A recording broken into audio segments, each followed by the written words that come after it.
Asia cup के लिए भारतीय टीम ने अपना जर्सी रिवील कर दिया है और इस जर्सी में कोई भी लीड स्पॉन्सर्स नहीं होगा, क्योंकि पहले हम लोग ड्रीम 11 के साथ कॉन्ट्रैक्ट था और ड्रीम 11 का कॉन्ट्रैक्ट खत्म होने के बाद बीसीसीआई को नए स्पॉन्सर्स की तलाश है, जो कि अभी तक नहीं मिला है।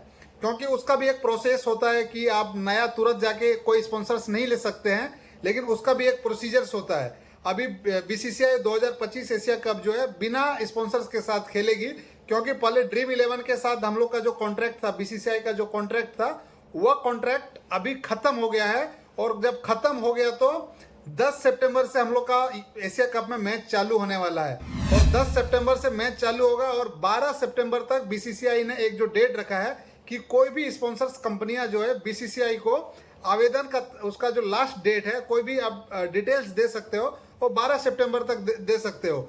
जबकि उसका 16 सितंबर लास्ट उसका सारा पेपर वर्क कंप्लीट करना होगा, ताकि अपकमिंग जो इंडिया का टूर हो उसमें मेन स्पॉन्सरशिप लीड में दिखे और उसमें दिखना चाहिए।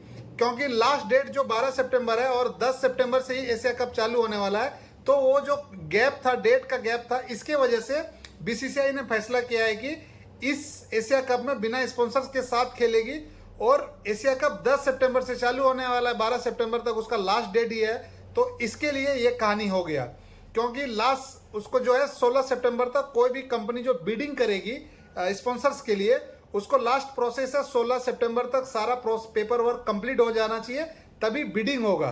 तो बिडिंग होने के बाद जो ज़्यादा पैसे में उस बीट को खरीदेगा, इसके बाद वो मेन लीड में टीम इंडिया का स्पॉन्सरशिप रहेगा। इससे पहले बीसीसीआई हमारा इंडिया में ये कानून आया था कि जो ऑनलाइन गेमिंग, प्रमोशन गेमिंग है, जो रियल मनी अकाउंट गेमिंग है, उसको एक बिल लाके उसमें से उसको रिजेक्ट कर दिया था कि रियल मनी अकाउंट गेमिंग जितना है उससे बहुत ज़्यादा हार्मफुल केसेस इंडिया में आया था। इसके वजह से हमारा कंट्री में ये डिसीजन हुआ कि कोई भी रियल मनी अकाउंट गेमिंग का वजह से हमारे देश में कुछ इम्पैक्ट नहीं आना चाहिए, मतलब कोई हार्मफुल केसेस नहीं आना चाहिए था।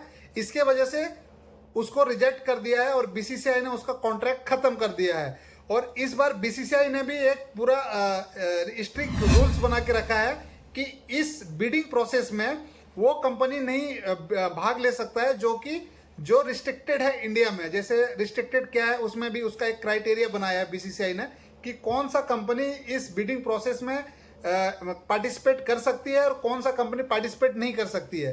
तो उसमें से एक लिस्ट इस प्रकार है कि जो कंपनी जो हार्मफुल केसेस होगा, जो बीसीसीआई उसको ऐड करने के बाद उसको प्रॉब्लम हो सकता है, देश में आदमी को प्रॉब्लम हो सकता है, लाइक तंबाकू नहीं, मतलब रियल मनी गेमिंग अकाउंट नहीं होना चाहिए, क्रिप्टो नहीं होना चाहिए, मतलब कोई पैसा लेन देन वाला ऐप नहीं होना चाहिए, तंबाकू नहीं होना चाहिए, सिगरेट नहीं होना चाहिए। मतलब इससे क्या होता है, जो इम्पैक्ट आएगा पब्लिक के ऊपर, जो प्लेयर्स जो बीसीसीआई ने जो एडवर्टाइजमेंट करेगा उससे इम्पैक्ट पब्लिक के ऊपर आएगा।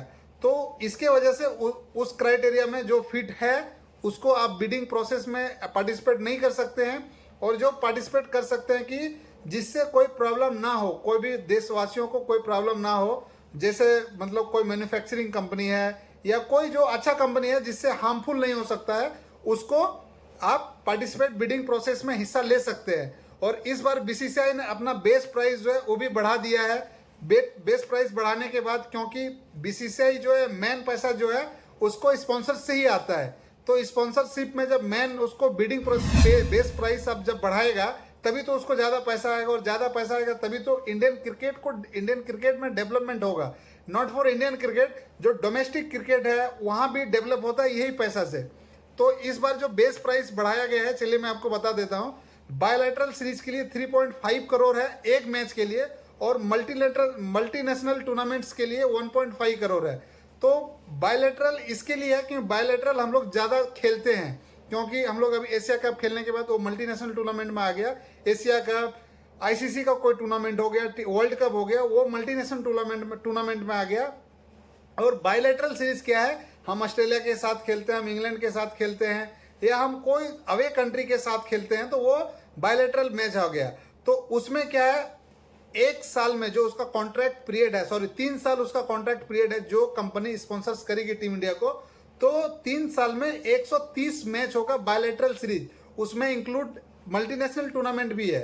अब एशिया कप भी, उसमें एशिया कप भी है, T20 वर्ल्ड कप है, 50 ओवर वर्ल्ड कप है, 2026 वर्ल्ड कप है, 2027 50 ओवर वर्ल्ड कप है। तो उसमें क्या है 130 मैच में आ जा रहा है वो, और वो टोटल वैल्यू है उसका 400 करोड़, तो 400 करोड़ उसका बेस प्राइस है। और बेस प्राइस में से आप जो भी कंपनी है जितना लीड कर सकता है वो बिडिंग में। तो आपको बता दूं कि इंडिया का जो पहला मैच है वो 10 सितंबर से India versus UAE. India 2 group में बटा है, इंडिया ए ग्रुप में है। तो ए और बी ग्रुप में कौन कौन है चलिए बता देते हैं। ए ग्रुप में इंडिया, ओमान, पाकिस्तान और यूएई है, और बी में अफगानिस्तान, बांग्लादेश, हांगकांग और श्रीलंका है। एशिया कप जो है, एशिया कप 4 हम लोग जो एशियन कंट्री है वो मिलके हम लोग खेलते हैं, जैसे इंडिया, पाकिस्तान, बांग्लादेश तो अभी क्वालिफाई कर गया है, बांग्लादेश क्वालिफाई कर गया, श्रीलंका, हांगकांग और ओमान, ये हम लोग 5-6 कंट्री मिलके हम लोग एशिया कप खेलते हैं। तो इसमें आपको क्या लगता है कि बिना स्पॉन्सर्स के साथ टीम इंडिया खेलेगी तो